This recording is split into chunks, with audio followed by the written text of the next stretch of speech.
Lectura del Santo Evangelio según San Marcos. En la ciudad de Cafarnaún el sábado entra Jesús en la sinagoga a enseñar.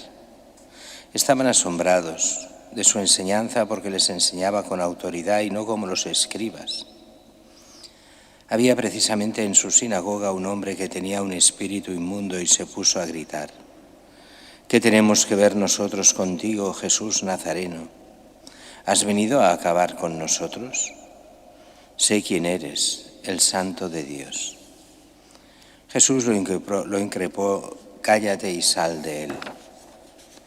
El espíritu inmundo lo retorció violentamente y dando un grito muy fuerte salió de él.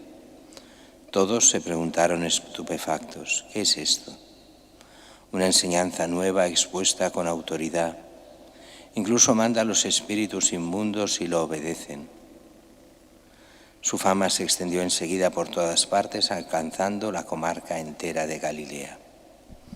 Palabra del Señor. Gloria a ti, Señor Jesús. En la primera lectura nos habla de esta mujer, Ana, la que ayer empezábamos a ver en este libro de Samuel, la que será la madre de Samuel, que va al templo. Por templo aquí hemos de entender el santuario, templo en el sentido de donde está la presencia de Dios, pero no es el templo de Salomón. Todavía faltan 150 años para que se haga el templo. Aquí son las tiendas que les llamaban, que hacían de templo, pero no era construido, era un templo móvil, o sea, hacía de templo móvil que se llevaba de un sitio a otro, las famosas tiendas donde estaba el arca de la alianza, y alrededor estaban la residencia también semimóvil de lo que eran los sacerdotes y el sumo sacerdote. Y Elí es el que está de sacerdote, es un buen sacerdote del Antiguo Testamento, pero con un defecto muy grave, que es débil. O sea, lo que piensa, lo que él va haciendo está más o menos bien, pero es débil con sus hijos, y esto lo veremos más adelante. Los hijos serán un desastre. Recordemos que el sacerdocio pasa en el Antiguo Testamento de padres a hijos. Son los levitas y descendientes de Aarón y de Leví. Y el problema es ese, que no corregirá a sus hijos. El mal no es que los hijos hagan mal y entonces el padre es el culpable, no va por ahí. Los hijos hacen mal y el padre no corrige. Ahí está el mal. Cuando los padres pasan de corregir a sus hijos, cuando les dejan hacer el mal porque son sus hijos, y los hijos que hagan lo que quieran, y lo pagarán caro, los hijos y el mismo padre. Pero aquí vemos la escena, la madre de Samuel, que todavía Samuel no está, va a pedir a Dios un hijo.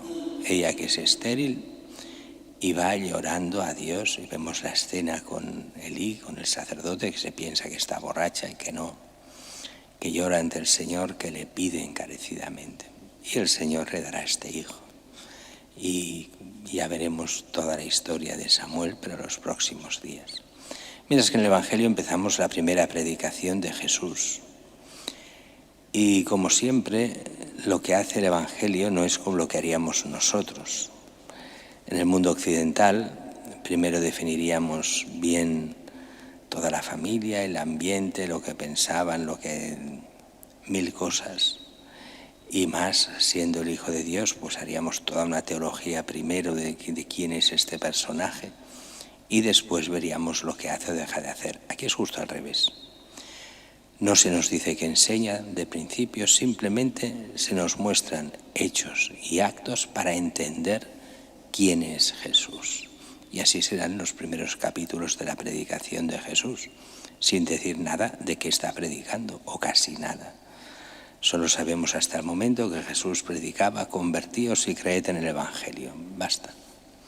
Y dice que entra en la sinagoga, o sea, hace como los maestros de Israel, los rabinos. Entra en Cafarnaún, la ciudad donde vivían Pedro y Andrés y la suegra de Andrés. Y allí empieza a predicar en la sinagoga.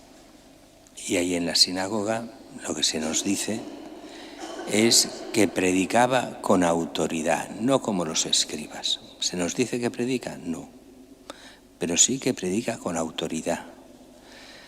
Y autoridad viene de autor, aunque en teoría con autoridad quiere decir que sabe de lo que habla. Hoy en día cuando decimos habla con autoridad, queremos decir sabe de lo que habla, entiende de eso. Realmente no necesita que alguien le corrija o no, él sabe. Pero aquí autoridad nos da paso a otra cosa. En el fondo Jesús es el autor de la ley. Jesús es el Hijo de Dios. Todo el Antiguo Testamento es preparación a Cristo. Así que el autor, aquel que es el creador de todas las cosas por el cual todo se ha hecho, el Padre, el Creador, se ha hecho todo por su Hijo Jesucristo. Entonces Él es el autor de la ley, la nueva ley, la ley de Cristo. La tenemos especialmente en el Sermón de la Montaña, pero no solo, en todo el Evangelio está. Así que Él es el autor de la ley. Enseña con autoridad. No hace falta que diga, como dice tal documento, como dice tal autor, como hacemos nosotros. No, Él es el autor de la ley. Habla con plena autoridad. Pero solo respecto a la enseñanza, nos dice no. También ante el diablo, que enseguida se pone en contra y aparece endemoniado. Y dice en la sinagoga había un hombre que tenía un espíritu inmundo y se puso a gritar, ¿qué tenemos que ver nosotros contigo, Jesús Nazareno? Has venido a acabar con nosotros, sé quién eres, el Santo de Dios. Aunque aquí hay mucha discusión sobre si realmente el diablo sabía de verdad quién era Jesús o no. Hay discusión simplemente, pero que sabe que viene de Dios y que tiene el poder de Dios, no hay ninguna duda. Que sabe en ese momento que es el Hijo de Dios, muchos dicen que sí, otros lo ponen en duda. No tiene mayor importancia lo que sepa el diablo o no. Lo que importa es lo que nosotros creamos de verdad sobre quién es Jesús. Y Jesús sí es el Hijo de Dios, Dios hecho hombre para nuestra salvación. Y vemos aquí el poder de Dios sobre el diablo. Lo increpa, el diablo deja al endemoniado. Y de nuevo se dice que tiene autoridad sobre los demonios.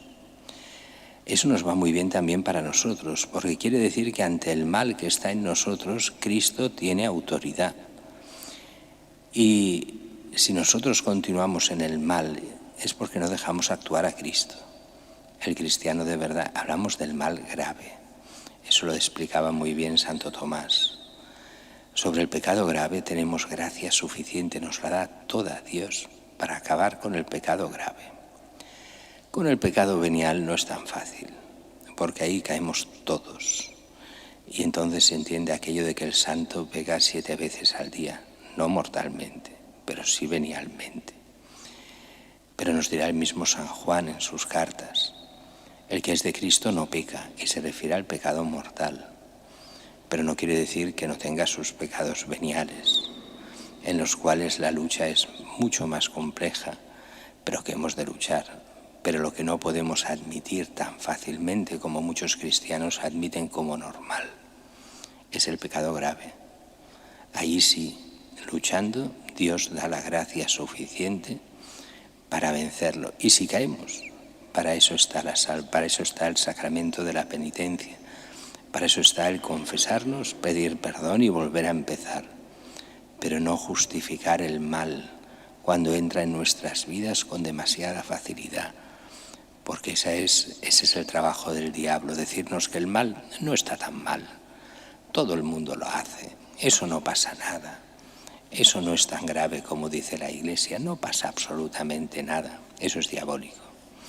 Decían aquel refrán antiguo que decía, pecar es humano, pero perseverar en el mal es diabólico. Una cosa es el pecado, pero para eso está la conversión. Perseverar en el mal, amándolo como normal, eso es diabólico. Ahí está donde el diablo mete la zampa, donde no nos deja vivir en cristiano. Así que Cristo tiene esa doble autoridad en su palabra y en los hechos, en la lucha contra el diablo, que esa lucha la hace por nosotros, para hacernos más fácil la vida y la lucha contra el mal, porque es Cristo el que desde la gracia nos ayuda a la lucha contra el mal, a vivir en la gracia de Dios.